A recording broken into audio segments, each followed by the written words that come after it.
One come all, those short, those tall. There may be some clowning around, but you'll get an earful all in all. No need for waivers, no need for saviors. Don't be frightened, do not hide. Enter now and enjoy the ride. So step right up, those far and near. The attraction is set. It's Ear for Fear.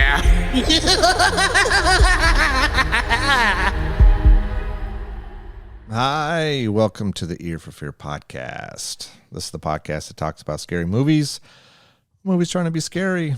I am Rick. I got Scott back in the house today. Hey. What is happening, man? Hey. People are like, what the hell is that from? Yeah, Fat right. Albert, man. Nobody knows that anymore. Fat Albert. Oh, my God. I can't believe you busted out Fat Albert. That's pretty awesome. Oh, my goodness. In a few years, no one's going to recognize any of the stuff that we grew up with or that we, everything's going to be forgotten. That's a shame. You know what's interesting, man? The other day, I was having lunch with my nephew Jason and his girlfriend Erica and the kids. And something came up about this necklace that he has, and it's like a shark. And he had let me know is from, I think it was from Finding Nemo. And what I immediately went to was Jabberjaw. Do you remember Jabberjaw? I think it was Hanna-Barbera. It was a shark, and then he had a little sidekick fish, and I don't remember and it was this tiny little fish, and he wore a hat. I think it was called Jabberjaw, and it was I think it was Hanna-Barbera, and it started reminding me of some of the old cartoons I grew up on. And so you bringing up Fat Albert. Yeah, I mean, as longer time goes on, and especially with people being able to choose exactly what they're subjected to media-wise, they're just gonna forget about this shit. Is this a rant thing? Is it, no, okay. no rant. It's too early to get too into early for a rant. No, we'll save that. No, Anywho. I went on this kick a couple months ago where I just wanted to start watching the old Scooby-Doo episodes, and I remember really liking Scooby-Doo when I was a kid, right? Because you're young and you don't know any better. Yeah. And then I'm now watching it through my old seasoned eyes, and I'm like, and I still like Scooby-Doo, but I'm like, it just was so repetitive, the story. Oh yeah. Like it was literally the same thing every episode. Every episode. Yeah. And it was like, not to say it's still not cool, but I think it's more cool in a nostalgic sort of way. Yeah. So it wasn't as good as I remember it being. So yeah, some things just aren't. It's better to leave them in the past. They just aren't, right. Some stuff kind of hold up, and other stuff they just do not. And I've noticed a lot of stuff because I'm a little older than you.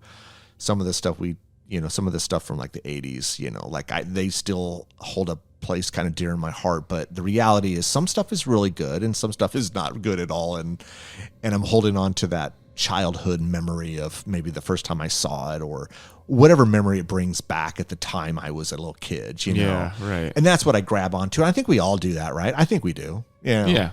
So nostalgia for things like that. Oh, for sure, man. Today you and I are doing 2015's Bone Tomahawk.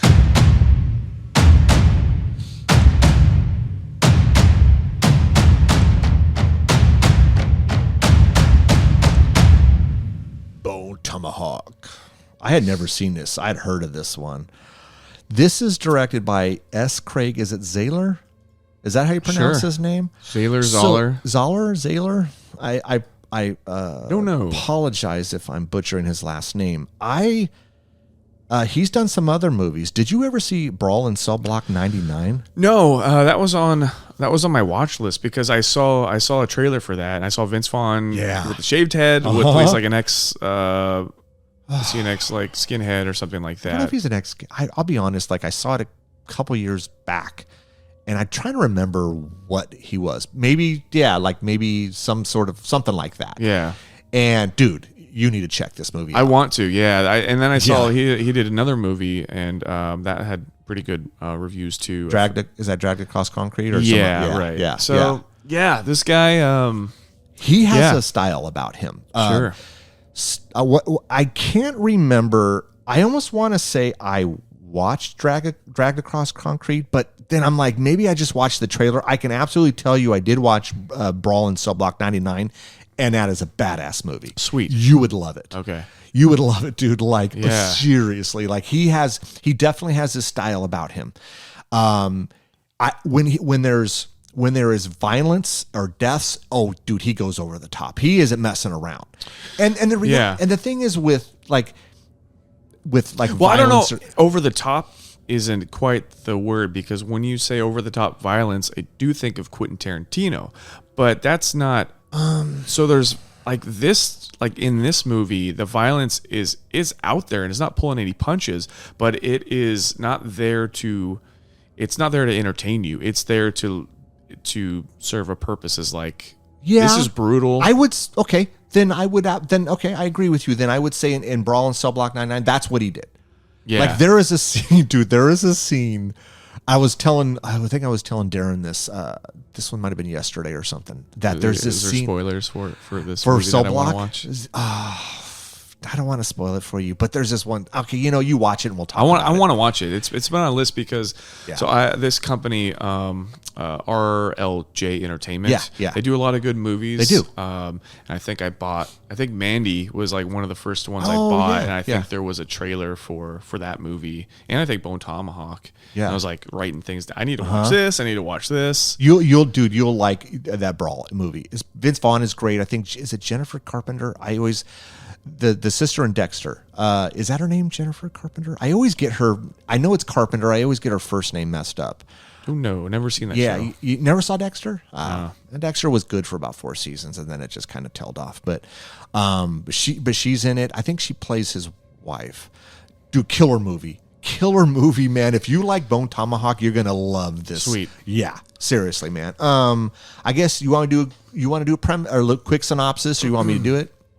For Bone? Yeah, go ahead. So essentially, an elderly sheriff and his posse set out to rescue their town's doctor from cannibalistic cave dwellers. Right. I guess that's kind of the gist of it, right? Yeah, I think so. Yeah. I mean, it's a simple movie. It's super simple. Super simple movie. I had never seen it. And so did... You and I were talking about doing a horror western, right? And then we realized that there's only I threw out 2 movies, and those are the only 2 movies I could really think of. And I started looking, and it's like, are there any other horror western films? Well, you mentioned Ravenous, right? Yeah, and I'd watched. So I thought there was. Okay, this is what I did, because this is what I do. So once you said, "Hey, let's do a horror western," I started looking at horror western trailers, and most of them look bad. They look they look pretty bad, dude. Like, they look like straight to whatever these days. We used to say straight to video, but I don't know. I guess we can still say VOD. That. Is it VOD? Straight to VOD? Yeah. And some of these look really bad. And then you said Ravenous, which I have not seen, and you told me to do. You said I need to watch it, but the trailer looked kind of hokey. And so then the next one was Bone Tomahawk, which I had heard of. And I'm like, well, it's got Kurt Russell, man. I'm like, and there's some other really good actors in this. Yeah. It's just full of character actors. Yeah. Oh, for sure. I love the cast in this movie. Great cast. They really carry this movie. I was thinking about this. Like, I watched it last night for the first time. And I was thinking about this. Like, there's 4 of them, right? Really the 4 main characters in this. And I was thinking, like, I don't know why I came up with this analogy of a relay race, because you got four people that are running the relay, right? And then you hand it off to the anchor, and the anchor kind of is the one that brings it home. And that's what I felt like Kurt Russell was in this. Yeah, definitely. Like, he's solid in this, but the other guys are really good too. Yeah. You know, and so, yeah. But I guess, let's see, before we jump into it, full spoilers. 1, 2, spoilers coming for you. this has a pretty solid cast here. Kurt Russell, Patrick Wilson, Matthew Fox, Richard Jenkins. Richard Jenkins steals the show. He's really good. Like, I always think of him from Step Brothers. Yes, I know he's done other stuff. He's been playing cops and FBI agents his entire career. That's true. He was and other in, characters, but was he in Me, Myself, and Irene? I think he was the cop in Me, Myself, and Irene. Wasn't he the cop? There was two cops. Yeah, he was. And Me, Myself, and Irene. Yeah, I think so. He's also in. I don't know if you've ever seen Trapped in Paradise with Nicolas Cage, which is a great film. I don't think I've seen that one. It's really hard to find. I think you can probably rent it on Amazon or something. Is that right? It's a good one. It's I have not seen Nicolas that one. Cage and Dana Carvey and John Lovitz play three brothers. Who during I think the Christmas time they get wrapped up with some mob stuff. They go to visit their mom. It's a great one. That sounds like a great cast. Yeah, I love John good. Lovitz. I love Dana Carvey. I love Nicolas Cage. Man. Yeah, it's a good one. But for some reason, people shit on it so much at the time, and it bombed, and then it just got swept away in history. Nobody ever watched it. But I really dig that film. Yeah. But yeah, Richard Jenkins. He's in that. He's I think an FBI agent. He's in so many things. But he's great in this. He plays the second deputy or something like that. It's like I think that's what his title is. I feel like it was you could tell he wasn't say necessarily a drunk, but maybe he just had a bad run of luck and wasn't successful. Maybe he was looked down upon, or maybe he was laughed at in town. Now, again, this is just my assumption, but I feel like there's an underlining story there. We know his wife is dead, but I almost feel like they don't take him too serious, but maybe serious enough. Yeah, he's not. It's not like he's like the village idiot so much. He seems like one of these guys that is not ambitious because he found his wife is, it feels like there's a backstory that he's one of these guys that found the love of his life, and that's who he is. He's this guy that cherishes his wife. Well, she's dead. He has zero ambition, so he's just working as what he does. Whatever he does. And he's solid. Yeah. He's solid, like he does what he's told. He can do his job. He's just old, and he has no filter. Yeah. But it's fantastic because he says all these little one-liners, but they're not. It's not that they're played for laughs so much where it's just like insert comedy line here. No, I've never got that. It's just funny. His delivery is so great, and then the comeback with Kurt Russell's character, the sheriff, is always like "shut up" or like Can you shut your pie, old man? Yeah, because he just doesn't be quiet. He's literally talks to the whole. Even in situations where it really warrants for you to be quiet and not say anything, as the movie progresses and they're getting closer to this, I guess where these. What are they called? Troglodytes? Troglodytes, yeah. This is so we have, we got David Arquette and Sid Haig, which I thought was kind of cool, at the beginning of the movie. That's right. I mean, it literally took 5 seconds for someone to die. The first shot, that's literally the first shot, is he's cutting somebody's throat. Yeah. And they're just there to really rob them, right? Yeah. That's all they're doing is the two are robbing these. I think it was maybe 2 or 3 guys, and they kill them off, and then which is kind of cool because it sets up the idea that if you're away from town and you're sleeping at night, people will just come up and rob you. Pretty much. So they kind of set up that fear, and which does happen later on in the movie too. Yeah, they establish that, and then they come across.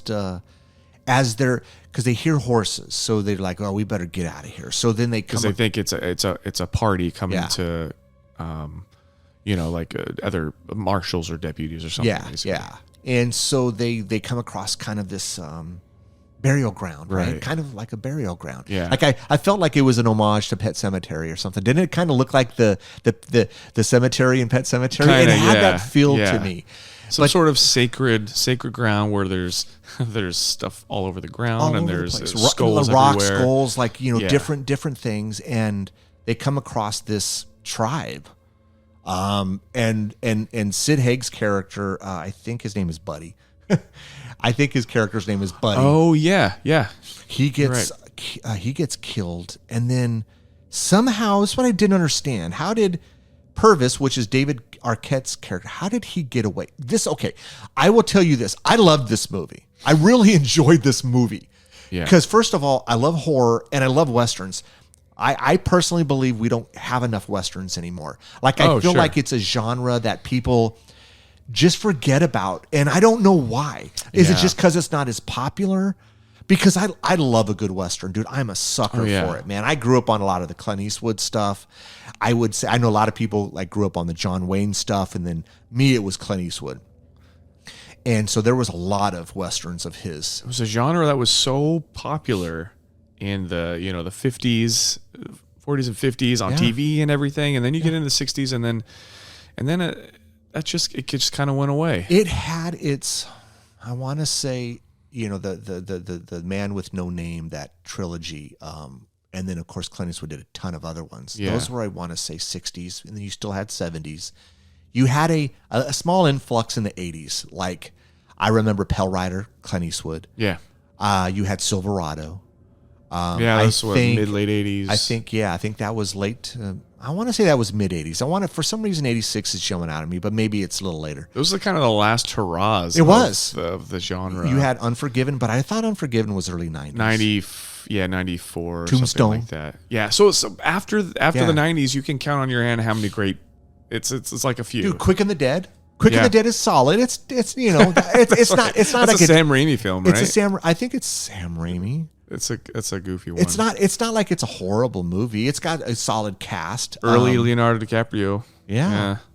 Sharon Stone. Sharon Stone's. I think Gene Hackman's in that one too, isn't he? I think Gene Hackman. He always seems to play a bad guy in westerns because he was the bad guy in Unforgiven. He's a good asshole. He is a good asshole.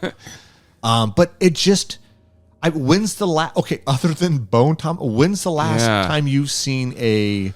310 to Yuma was But that's pretty good. But that's a remake. Yeah, it's a remake. It's a remake. It's probably better than, I don't know if it's Probably better than the original. They yeah. did. Oh God, there was one. And there's another one with Christian Bale that came out not too long ago. Oh yeah, I didn't see that one. But yeah, I know which one you're talking about. That was pretty good. It was the it good? same, I think, writer director of what's that movie? The other movie he did, is it Out of the Frying Pan or something? Oh, okay. But the point is, there's not a lot of good. Well, really, there's not a lot of Western horrors. Okay, but there's just not a lot of good. So Yeah, when you, it's just I a think genre you would, that's- when you had recommended this, I'm like, yeah, this sounds kind of cool. And then I'm like, yeah, it's meshing two of my favorite genres and a movie I hadn't seen and heard about. And I just thought this is a hell of a good movie, man. Like, honestly, I was never bored. There's a lot of dialogue, but the dialogue is solid. It's great. Solid. And it is very true and authentic to the way they talked. Yeah. I don't know if you've ever seen shows like Deadwood. Yeah, watch It's just- Deadwood. Yeah, I love Deadwood. Yeah, Deadwood's great. But just the way people talk is different. The way they form their sentences and respond to each other, kind of proper. Yeah, But pretty much. and that's where a yeah. lot of the humor comes from. Just the way they kind of respond to each other. I love the dialogue. I thought it was very clever and just true to that time period. So what I'll tell you and I think my initial point was I didn't have really many bad things to say about this movie. Like, and I'm nitpicking here. I loved everything about this movie. How did David Arquette's character get from their cave or their area back to whatever that town was, Bright something, I can't remember the name of it. It was 11 days later.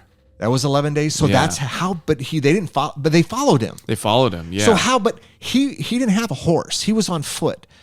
Were they not on horses? Were they on foot too? They just seemed like they were damn good at what they were basically cannibals, savages. I felt like they could have gotten him within that 11 days because he would have had to have Maybe slept. they didn't. Yeah. I don't know what the whole story of that is whether or not they were just tracking him The see whole where he time? went. Yeah. Do you think that maybe they killed Buddy, he got away, and they took time, and then they finally went after him, and then they just everyone that some of the people, because I know eventually Sheriff Hunt or Kurt Russell, comes across David Arquette's character in the bar, and he shoots him, and they take him to the jail, and that's where Arthur, Patrick Wilson's character, his wife, goes in to take a bullet out. Is it just guilty by association? You had the deputy that was there. I think it was Deputy Nick So Deputy Nick, Samantha, which was Arthur's wife, and then you had Purvis, Purvis, which was David Arquette.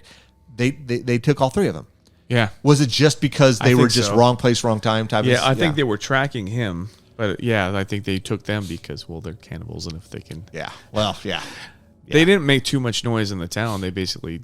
Oh no, they were in and out. I think that was my only I'm watching the movie going, okay, well, once they were taken and abducted, they were talking about a 5 day. It was going to take 5 days on horse. Right. Yeah. So then I'm like, well, how the hell did he walked walk. 11 days? Yeah. And they never got to him. I don't know. I'd have to go back and rewatch. I know the thing with that tribe is that they're not like a Native American tribe. No. They're like completely different offshoot. It even says, because they at one point after the murders in the town and they abduct the sheriff and the wife of Patrick Wilson's character. Yeah. They bring in like their smart guy in town, and he is a Native American, and he's saying like these are something completely different. These are not Native American. I don't know. They split from the bloodline. They're like, they keep to themselves. They're interbred. They're cave dwellers. They call them troglodytes. They're basically kind of like throwbacks. Yeah. And very primitive. So who knows how the fuck these things think? Dude, it's like they almost don't have the same. They have a weird sense. Could they even other than that little thing that seemed to be built into their like neck, that it almost sounded like something from like Predator, like the noise they were making, like when they were calling for each other. Yeah. What the hell? Because he dug one out of the dude's neck. Sure. Yeah. Later on in the film, Arthur did, and that was their way to communicate. Like, so is that how they communicated? I think so. Could they not talk? I mean, it's possible. I mean, they're so interbred. They may not have those skills that, of being able to have a language. I mean, and they all their women, they keep spoilers. I mean, did you already do this? Oh, did I do? Yeah, we did spoilers already. They keep their women blind and limbless, so they basically just impregnate them. They just keep them around to just have babies, so they have more. They were limbless? Yeah. Is that what they were at the end when we saw? Oh my God. Because I saw that like they had nothing, like it looked like there was something in their eyes where they couldn't see. It looked like they had gouged their eyes and left it whatever's in there. Yeah, so like it looked like a bone or something was in their eye. It's horrific. And then they didn't have any limbs. They were just sitting on. There's two women sitting on that. Okay, that makes more sense because I was like I couldn't tell what I knew what I was seeing. I knew I saw two women, but I couldn't. It was maybe the shadows or the angle. Yeah, right. They had no limbs. So they couldn't get away. I didn't even see that. They were basically just used as a device to fertilize and have more children. And I'm sure they probably threw away any females that they got. That's what it seems to be, because they were talking about, I think the number was 12 males. Yeah, right. And so they probably just I guess if they give birth to a female, they just don't. Probably just chuck it in the river or something. Yeah, damn. Now, I mean, they were they were crazy. Yeah, like they were fucking brutal, dude. Like, does not pull any punches with that. No, not at all. Like, I mean, when they went in town and I think it was the stable boy. They literally, I think they sliced his neck. I think they cut his neck, put something through his damn. It's like his mouth or something. Put something in his head and then stabbed him. And then stabbed. All I'm like, dude, so quick. I gutted him, and it was like, wow. Like they were like not messing around at all. No. And so, and like when Kurt Russell's fighting for his life, there's that point there where, and they're sticking something at that one. They're sticking the whatever tomahawk they have like into his mouth, and it's just like, like it's brutal. Yeah, it's violent. Obviously there's a scene where the deputy, they split in half. We'll talk about that, because I knew that was the scene I had watched on a YouTube video, and I'm like, oh Jesus, dude. I'm like, that's the difference between this type of violence and something like in another horror film or Quentin Tarantino, where it's played for laughs or it's played for entertainment or something. This is not entertaining violence. This stuff will make you throw up if you're not prepared for it. Yes. And it's not meant to be lighthearted. It's meant to kind of shock you and just to prove a point, like no, like this is serious. This is a serious moment. This is what these characters are dealing with. Yeah. The horrificness of this. I will say, I think though I like it. Okay, I don't like, of course, how gory it is and stuff, but it's probably more realistic than we are going to see in other movies. Oh yeah, because Hollywood has a way of, again, they might make it more comedic, more outlandish, where it's just not realistic. This felt very realistic. Like if you were dealing with these sort of cannibals and you somehow have wronged them and they want some sort of revenge, this is the we're out there going to go, and it all felt real. Yeah, someone getting shot. When Arthur, what we see of him is he was doing something on the roof. We don't see that part, but we know he messed up his leg really bad, and he's essentially a cripple right now. He can't do much of anything. And then once his wife is kidnapped, I felt the helplessness that he had to have been feeling. Yeah. Like you could tell he loves his wife, truly loves her, and now has to, I guess not, he in his eyes, he has to do this because that's what he would do. That's what I think any of us would do on one leg. Yeah. On this journey of, for 5 days on a horse. Yeah. And then of course we know that they get robbed, and then now they're on foot, and he's got one leg and this made-up crutch in the Old West, where you're dealing with animals and the elements and I don't know, rocks and hills and bushes, all these damn things on one leg. Yeah. And he's holding them back. And how does that feel? Like you have all these things that are going through your mind of what could these cannibals be doing to my wife? That's horrible enough as it is. And then the fact that you can't do it on two good legs. Even if he had two good legs, he would still, that's kind of what sets him apart from the sheriff. The sheriff says, you need to calm down. Like, because the only thing we can do is just ride out there. It'll take 5 days, and you're no good to anybody if you exhaust yourself. Yeah. We're not going to be able to make it back if you exhaust your horse. He gives him that point. Don't ride your horse to death. Yeah. So that's kind of the difference between those characters. You have this guy who's not used to this kind of stuff. He already can't do anything, but he's freaking out because he can't do anything. And then the sheriff's just like, well, you can't. So all you can do is. But Arthur's reaction is, I think, anyone's reaction. Yeah. Right? I mean, honestly. And then that's his character arc, though, because at the end, he is calm. He is. He takes a few days to, he's behind everybody in a few days. And then when he gets to the place, he's extremely calm because he's kind of come to grips with, I can't do much. I'm almost immobile. They could already be dead. I think he's had time to process all of these things. Do you think the opium added to that? Oh, possibly. Yeah. Just kind of calmed him because he was only drinking enough. Just a little. Yeah. Yeah. Because and we had to reset his leg. And who knows if he fucked it up after that too. Oh, I'm sure. I wouldn't. I mean, obviously the movie ends a certain way, but he had to have lost that leg. That had to have been gone, dude. Like the infection in that thing. Yeah. I mean, I can't. But I'm sure when it's like the relief comes in the movie when they live, because you've seen how horrific everything was, and you're just like, it doesn't even matter if he loses his leg, because you can kind of almost sense that, like, even in his mind, it wouldn't matter. Like, he's got his wife, they've lived, they've seen some heavy shit, and they come out the other side. They're just lucky to be alive and not to be splayed in half. What's funny is, so they're on this journey, and the four of them, and is it Bruder? Matthew Fox's character. Is it Bruder? I think that's his name. I don't know if it's Bruder or how you pronounce it. I could be messing that up too. Yeah, Bruder. I really enjoyed his character. You could tell he enjoyed the finer things. You could also tell in the brief interaction that he had a thing for Arthur's wife. Yeah, which comes in because kinda, I knew kind of leering at her a little bit. Yeah. But he's willing to sacrifice his life to go and help, because I didn't see a lot of volunteers.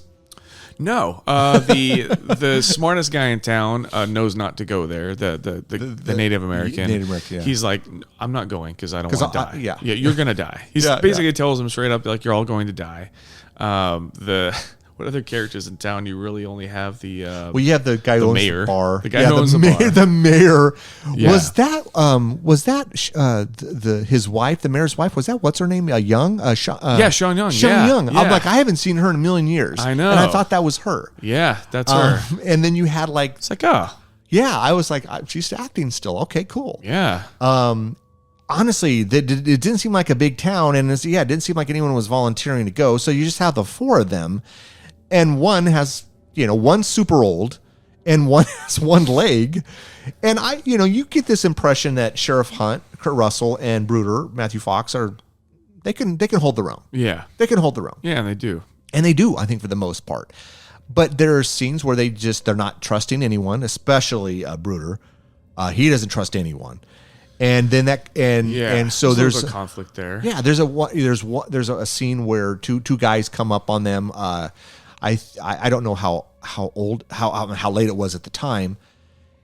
And they're asking them questions, and then and Bruder starts shooting them and kills them both dead. And but then that comes into play a little later. His skepticism of like, you can't trust anyone.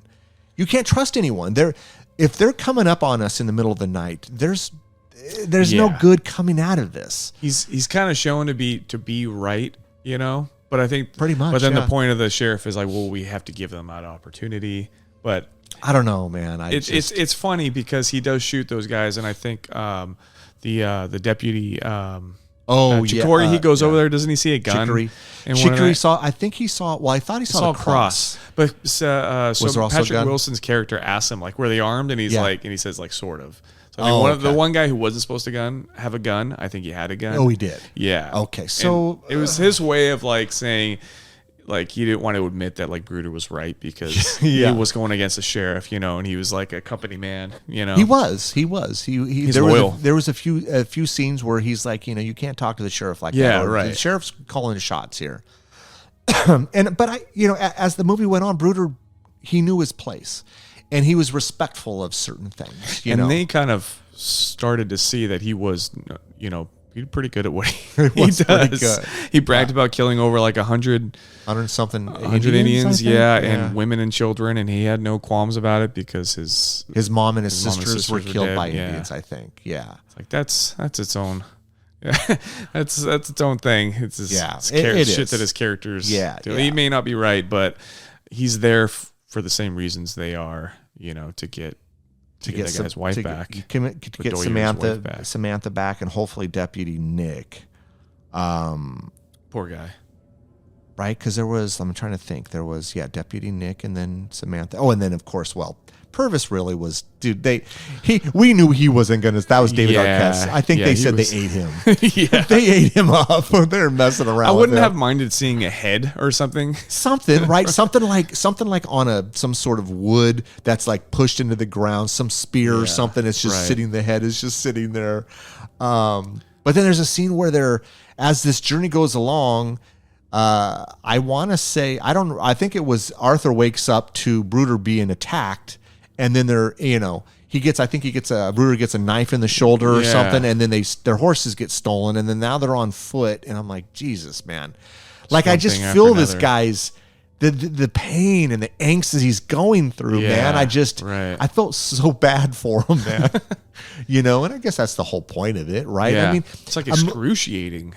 But a movie does a good job when there are movies I watch where I'm not into the character, right? Well, I feel like they haven't conveyed what I think they were trying to do. Sure. And I just didn't feel for it.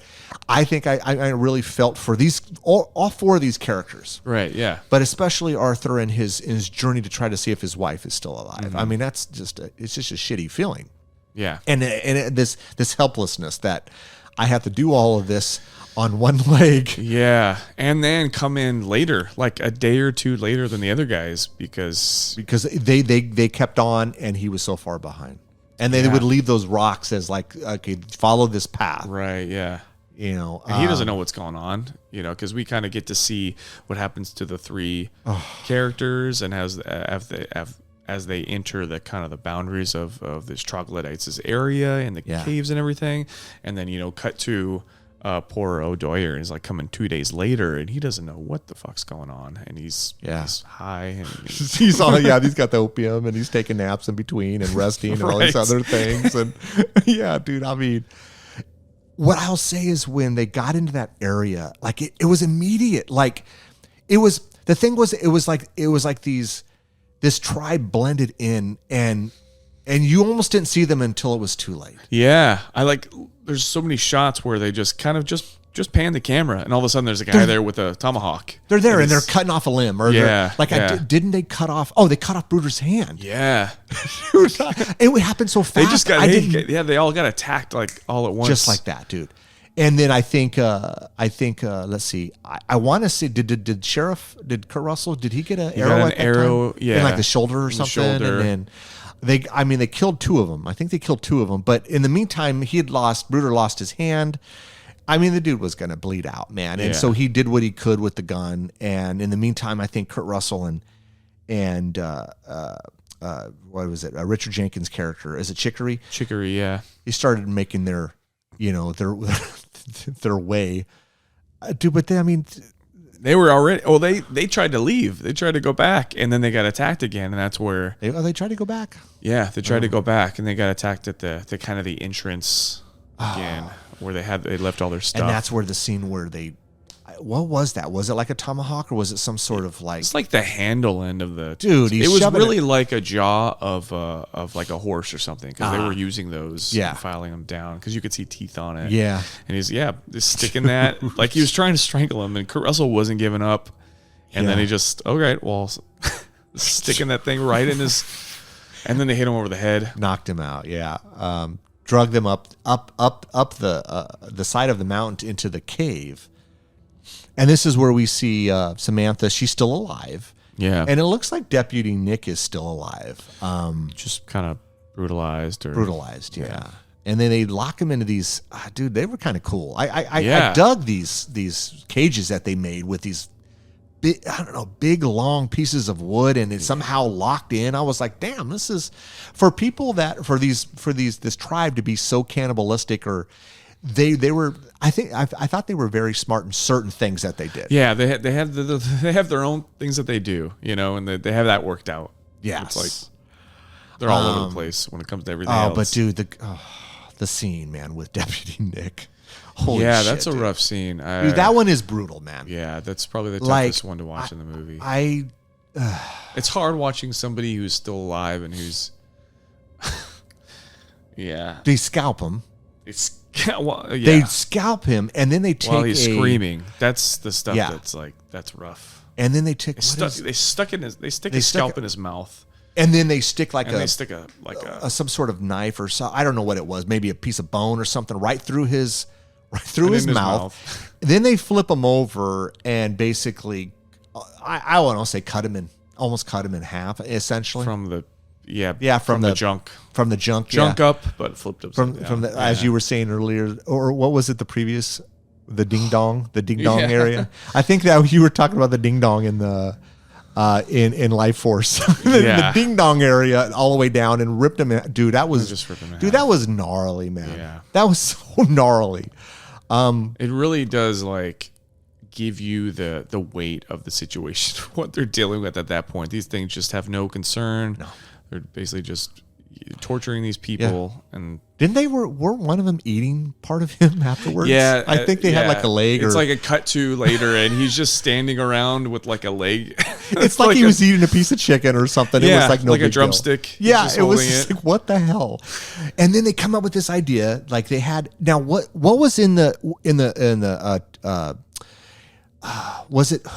I forget I don't know if it was Arthur's or if it was Chicory's, but it was the little canteen or the little flask. The little flask, yeah. Was that opium? I think they had opium separately. I think they had the flask with probably just alcohol in it, and then I think they had some opium separate, and they just put it in the flask, right? I don't know. Okay, maybe they did. So the idea was they trick them to drink the opium, and it would kill them. Yeah, kills one. This is what I didn't understand. Maybe you could explain this to me. So they're like, okay, let's run through the numbers here. There's probably 12. We killed so many. How can we help Arthur? Because we know he's eventually coming. How can we thin out this his tribe a little bit. Right. But 3 of them drank the opium. The first one drank, it seemed like he drank a lot. He spit it out. Oh, he did? Yeah. First one, he drank a little bit. He spit it out. The second one drank a lot. And that's the and one the that third died. one just didn't drink anything. He just threw it. So down. that's why the second one died. Yeah. And okay. The first guy, they were out for a while, and they came back later when they were pissed. when the other guy Yeah, when they died. realized Yeah. that one of their buddies was killed by whatever they drank. Yeah. And then that's when they took Sheriff Hunt out of the little this man-made jail cell thingy. And dude, You're like, okay, he's gone. And he, in one sense he is, but in the same, he puts up a fight too. he does put up a fight. Dude, what do they? I mean, do they cut him like? Dude, it looked like the sharpest knife. Like cut him immediately, and then took that flask and shoved it in his gullet. A flask that's been sitting on the fire. That's just like scalding hot. Shoved it in him, and then He tries to grab it and his hand burns. Dude. And then I think they shot him. Once they finally figured out how to use the rifle, shot him. And then Arthur comes in, kills a couple of them off, right? And then Sheriff Hunt grabs whatever that thing is. I don't know, bone or what. Bone Dude, Tomahawk. cuts the dude's the Bone Tomahawk cuts the dude's literally Toes off. toes off, and then just decapitates the dude. And was this the main, I don't know, Was it the main guy? cannibal? Yeah, he was the biggest. Was he the one. fine young cannibal? No, I'm just kidding. I'm sorry. That's an old reference. That was terrible. I remember. That was a terrible joke, but so some of the people will remember that. They might laugh. But we assume he's killed most of them. But I think they count for maybe 8 to 10, and there's probably a couple more. There's 3 left, but they're they get the hell out of Dodge, man. And they give the rifle to Kurt Russell. He's dying. He's not surviving this. He's dying. So give me the rifle. Let me kill what I can. Yeah. We assume because we hear gunshots. Do we assume he's killed off a few other We ones? assume that he's got Do you all think 3. though they killed all of them off? Yeah, I don't know. I guess it leaves 8 years ago, I doubt there's going to be a sequel, but No. because one of the things I read was one of them survived, and there's going to be a sequel. I'm like, no, What? they're not. Yeah, it was something stupid. You know how that. It's like goes. the end of Inception when people talk about, well, was it a dream or what? With the little top going around constantly. It's that's not even the point. That's just a little thing to throw in there at the end. You shouldn't debate that. I think it's it's just one of those little things. Yeah. It's not something worth spending time talking about because it's almost not even the point of the movie whether or not they survived or not. It's people do that. Yeah. That's not what I was worried about. Yeah, I was just right. I was like, okay, who's gonna survive? Honestly, dude, I didn't think any of them would survive these cannibals. Yeah, I know exactly. Yeah, I just didn't see it I'm like, okay. Especially when they cut the guy in half, you're like, okay, they're fuck. all dead. Dude, they're all They're all dead. dead. So I just don't see one-legged Arthur coming in and saving the day. But they made it believable that them working from the inside and him coming later, that it all worked out. Well, especially when he killed the one cannibal and he ripped out that little voice thing out of his throat, and he used it. He used it to call them and then you kill could tell them. where they were at. Yeah, It was quite smart. Cool. Yeah. It was quite smart. Yeah, and so I think any of this I could see. I didn't feel like any of it was not realistic. I could see this happening in the Old West, some tribe of cannibals that are just so far off the grid. Yeah, that that's basically what it was. And then if you just desecrated their sacred area, I could absolutely see all this happening. All of this would play out like this. Yeah, right. And that's why I think I liked it so much. It felt genuine. It did feel genuine. I felt it was solid, man. The acting was phenomenal. I loved the feel of the movie. It felt Old West to me. That's the thing I've seen other Westerns where it doesn't feel like the Old West. Do you have an example? There was one movie. Fuck, I can't think of it right now. I can't think of it right now. It just didn't. You know what it was? No, it was a video game. It was a video game that Donovan was playing. And I don't know if it was Red Dead Redemption. Don't say Red Dead. I don't know if it was that one. It might have been another There's nothing one. more but- Old West than Red Dead. It's No, like, but there was some other game, and I don't know if it was this one, dude. I'll be honest. Like he plays a lot of games, and I don't know if there was another Western game. It didn't feel Westerny to me. Sure, yeah. It just didn't have that feel to me, and that's important. It has to have that feel, because Yeah. if it doesn't, then none of it's believable. This Yeah. felt like the did. Old West. But to it's me. it's a simple story. It goes along with. Sorry about that. I don't even know what the hell that was. Was that like a doorbell? Oh, I don't know. It's your Oh house. yeah, I don't know, man. I think it was don't know a what door. It looks like someone rang the door downstairs. Sorry about that, folks. Yeah, I'm like, what the hell was that? It almost sounded like a little notification on a computer, like when something Yeah, comes right. through. It's all good. My guess is someone's probably delivering something. They ring the doorbell and leave. Go and cut that. Cut Thanks, that out. assholes.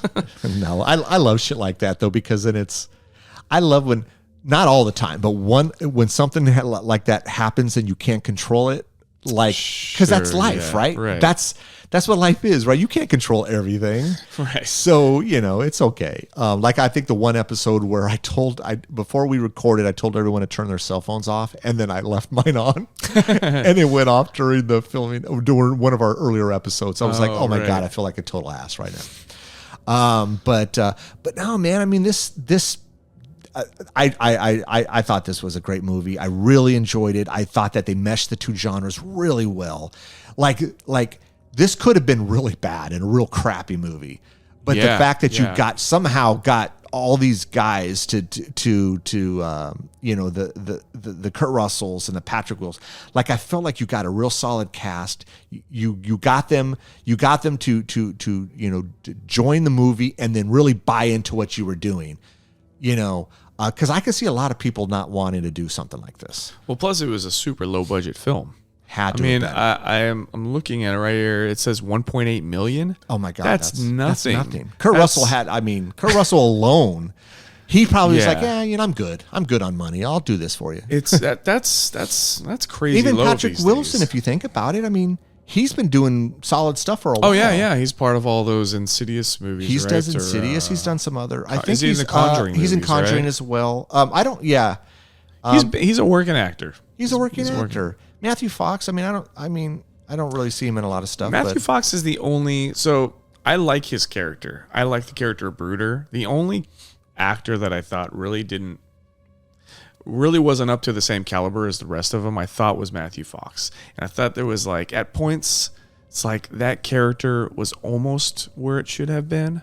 But that's the only, and I don't really know how to describe it from there. I just felt like that was the only one that's it's like it wasn't quite there. I had no issue with him. I understood his character. It's Just the way I like the character.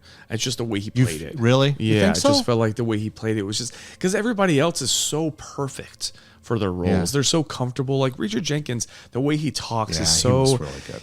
He's so meek, and it's so different Yeah, from he every embraced- other he thing embraced he's ever that, yeah. done. Kurt Russell's always Kurt Russell. I was Yeah. telling my wife after we watched this, he's one of the most confident actors. So when he takes on a role, you just can feel it. He knows what he's doing, and he's just doing it. He's a pro. Yeah, He's a pro. he knows how to carry a movie. He knows how to be a leading guy. He's just and he's always great. So it's like everybody else was just perfect, and it's not that he was bad. It's just that like there was just I wanted something else. I wanted little more. a different actor to kind of make that character pop a little bit. And it's just like it's that's nitpicky. That's as most nitpicky as I can get for this. That was movie. like me talking about how the hell did David Arquette get 11 days with right. Yeah, If that's all we can come up with, that's pretty damn This good. movie's fantastic. Yeah. And you mentioned Red Dead, and Yeah.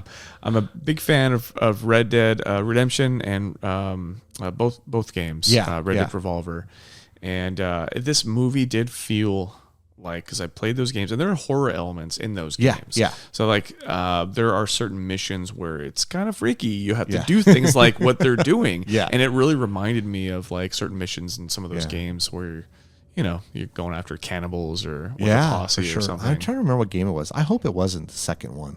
And maybe it was just Second one, a yeah. glimpse of the game that I saw that it was like just a real quick snippet and it didn't feel old westerny to me.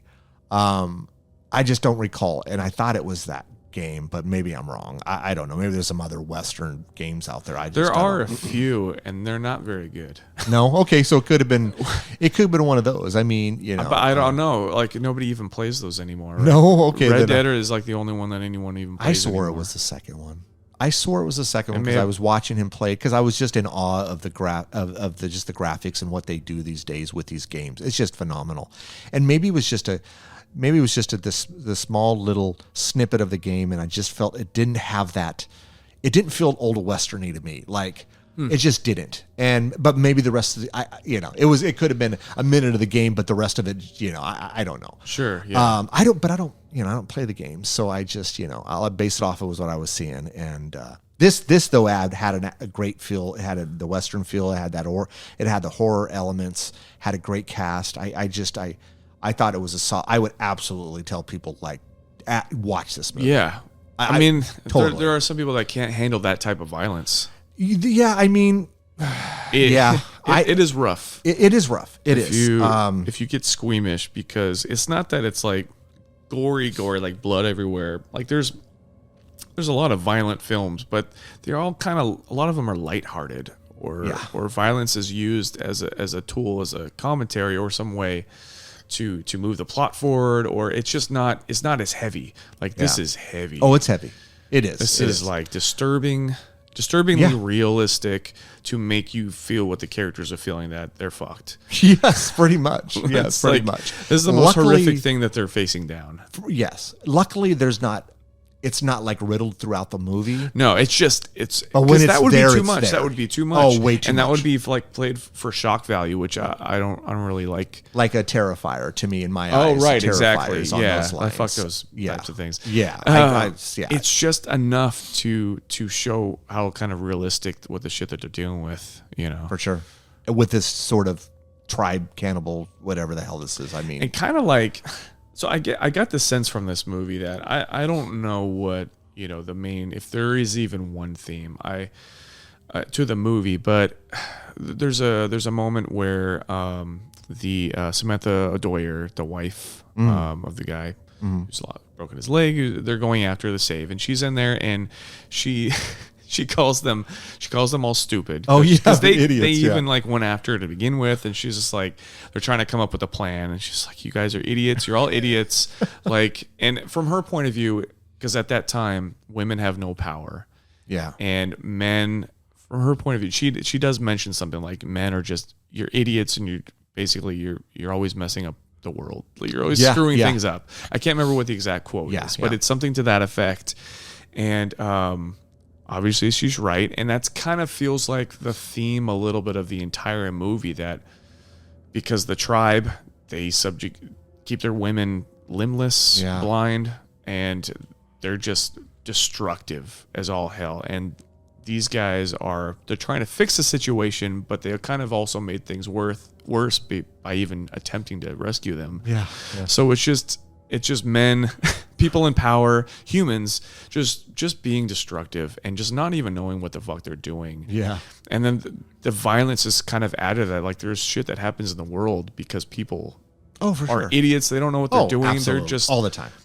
Sometimes they have good intentions. Sometimes they're just being what they are at their core, which is just animals. And it kind of brings it home. It's like stuff like that is happening, where you ever see anything online where you see real violence and how bad it is, and it just makes you feel like like gets in the pit of your stomach, whenever I see stuff like that. Well, I'd look at stuff sometimes where I'm like, God, that's still happening. We're in 2023 and that's still happening. We don't have to deal with that over here, like what people have to deal with the rest of the world. They kind of have that violence is a part of their life. We have gun violence and stuff like that, but as far as like a day-to-day going somewhere, you really don't have to deal with that kind of stuff. No, I mean, we could talk about like just what happens in third world countries and stuff that we like.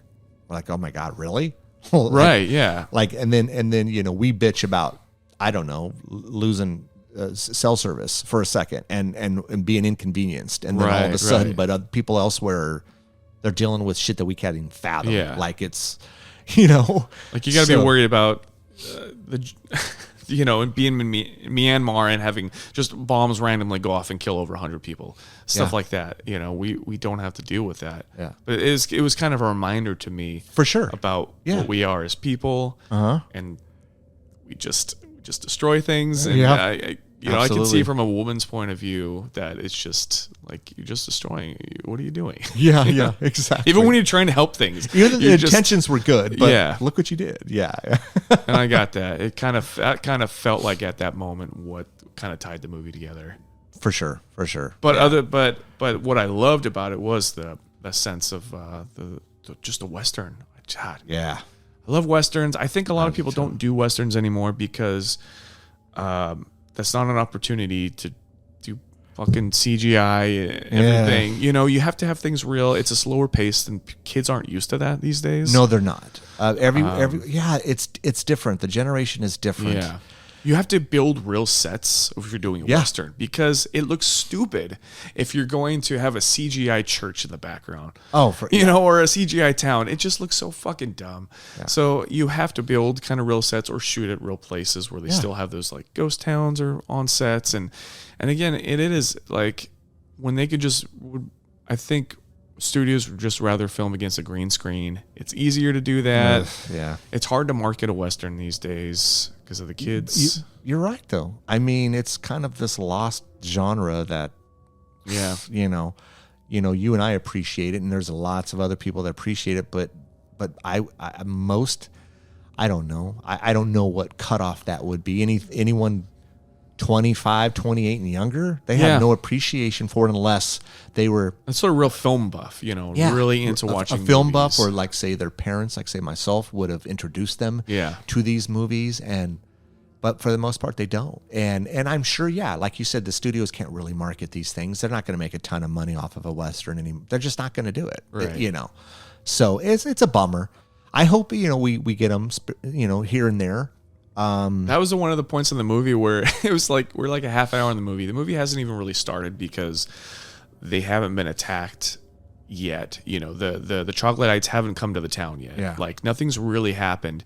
And I was just sitting there thinking like, because they're talking, they've introduced the characters. They've introduced the guy and his wife, the sheriff and the deputies and the bar where things are kind of happening, but not really. And they're just talking. And I was just like, I could just sit and watch a movie where nothing really happens. It's just, if it was written like this with this kind of dialogue, where there's interesting characters, it doesn't need to be like, I love the movie. It doesn't need to be anything though. Like I could just sit and watch.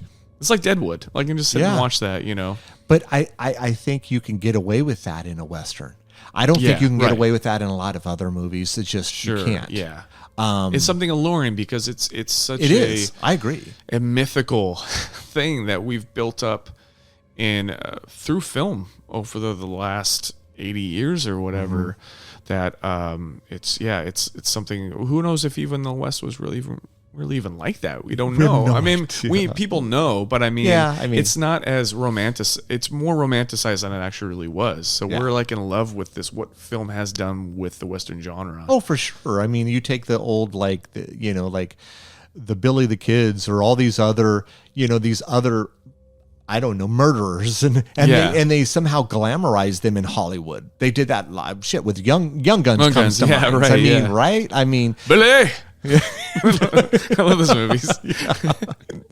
But that's what they do, right? I mean, they take a character that probably was just, horrible, killed all these people and all these other things, but they somehow along the way make them almost like you root for them in these movies. I mean, who didn't root for Emilio Estevez and Young Guns? Right. I mean, that's what you do. And it's a good way because Westerns are so simple. You can't do a lot of external things. There's going to be no sky beams. There's not going to be any sci-fi stuff or crazy things happening. They have limited technology, so it's always a good time to explore morals and like good and evil, what really it is. And that's when you get into like the spaghetti westerns where nobody's really good and they're really like they took the idea of the genre and they kind of flipped it on its head. And then you get into even things in the 90s, which are still kind of exploring that, I know I love what people, especially postmodern, westerns and stuff. Oh yeah. It's like the early ones are fun. You get but those are all so black and white. High Noon and pretty much. Yeah. all the stuff with John Wayne. Except for maybe the True Grit. Yeah, a little different. The Clint Eastwood ones, the earlier ones. Like I said, The Man with No Name. I think Sergio Leone.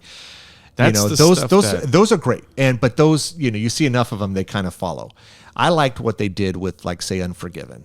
You took this. That's a character study, very much. Yeah, So that's kind of interesting. So the Sergio Leone kind of took the genre and he played with it, and they added violence to it, and they did all these different things with the morals of the characters. And then after that, enough time has passed, then you can kind of get these character studies. Yeah. 310 to Yuma is kind of like that too. A little bit, yeah. A little bit, yeah. I know, man. I say this all the time. I just wish there was more of them, but I also understand why we don't see them. Yeah, because unless you have a different take, if you're a filmmaker, unless you have a different take on it or can do something, unless you have all the money in the world and you're Kevin Costner going to do another epic or something, what really can you do? There's so many things that have been done, so you really have to have a good idea. It's such an old genre that you're not, if you're a filmmaker, you're not going to touch it, number one, and nobody's going to be able to market it unless there's something you're going to do that's interesting with it. Which I think this one did. Yeah, this absolutely. One was different. This one was different and it worked. Yeah. Because this could have been really bad. Yeah, they could have got the tone wrong, and it could have been cheesy or but no, it was kind of perfect for what it was. Yeah. I agree. I mean, absolutely. Anyone who hasn't seen this, I would say, check it out, but be aware that there are some, there's some gruesome stuff happening here. It's not fun violence. No. It's not. I just shot Marvin in the face, or Why the hell did you do that? It's not, the good stuff, the fun stuff you can laugh at. Like, oh my god, they just got that guy's head off. It's heavy. I looked away. It's like I don't want to because I love watching films. And it's hard for me, to even find something that makes me feel that way because I just watch anything and it's like whatever. But to get something that really gets you, dude, for sure. For sure, man. I get it. Trust me, I get it. It was hard. There was some scenes that were real hard for me. But that's Bone Tomahawk. Highly recommended. Check it out. And this is the only thing I've seen from this writer director, Stephen Craig Zoller. But I immediately went in and put his other two films on my watch. You got to check out Brawl in Cell Block 99, dude. You're gonna once you watch it, I want you to hit me up because you're gonna love it, dude. It was awesome. Okay. I really enjoyed it, but it's on the same lines as this. Yeah. Okay. Yeah. But anyways, that's Bone Tomahawk. Everyone, thanks for listening. Scott, thanks for coming on out, man. Always a pleasure having you out. We'll have you out again. It's fun. We're doing Ravenous next time. Ravenous next time. Okay. We have to put that on the record. We'll stick with some horror Western theme. Yeah. Maybe we'll throw in the Invaders. I know we talked about that on Life Force, Invaders from Mars. I also want to do something that I'm not either not going to like or it's questionable. Okay. Yeah, because everything we've done, I've pretty much liked. Or, if we have something to talk about, it's not like I've hated it or anything. I don't think we've done anything that I've hated. Yeah. But it's pick something that's that's gonna be tough for me. I got to figure out. I got to figure that out. A lot of yeah. Or something new too. That's brand new. That'd be interesting to watch too. That people hasn't been around for years or something. Oh, there's plenty of those. Yeah. Okay. That'll be Ravenous. Ravenous. Okay. All right. We'll remember that. All right. Well, everyone, take care. You listened all the way to the end. We appreciate that. Don't forget to follow us on Instagram at Ear for Fear Podcast, Twitter at Ear for Fear, and subscribe to our YouTube channel at Ear for Fear Podcast. You can also check out our website, earforfear.com. There we list news and events. We're available on all the main platforms, so make sure you tell a friend. We hope you come back and get an earful.